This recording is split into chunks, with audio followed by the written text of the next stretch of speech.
Bahat piban long nang ringkat Kumrang terwa bakrau berkah Ya jingit Nela hapi ngapla Bahat pi men sim ka shong karai Berthei jing it ngin ya long trai Nga it ya pi nga lap lalot Ken dri jing it on beteng kem good Hen rei pi tip mo jing it jonga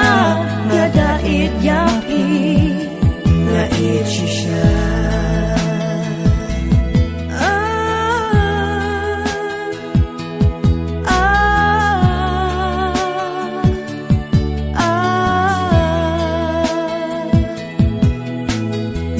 Kasngi ya pi ngak mi lenti Kuma pingan shem ken ha e Wat lang ayat sao dong perte Ya jingit nganam penle no e Tang ya pi jing it bangan ai Hakut syadem tu dah tingkai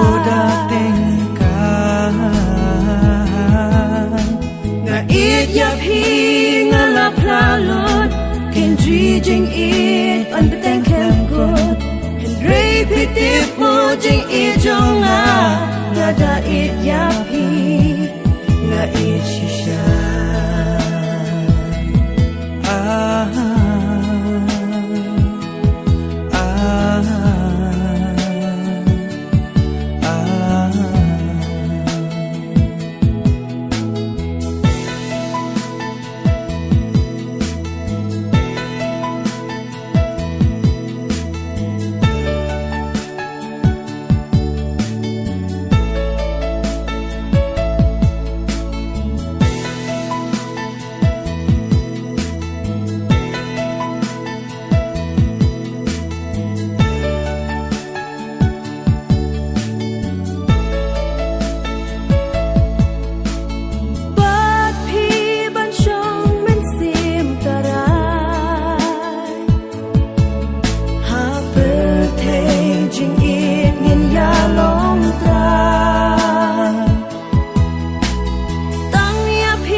Aku cadem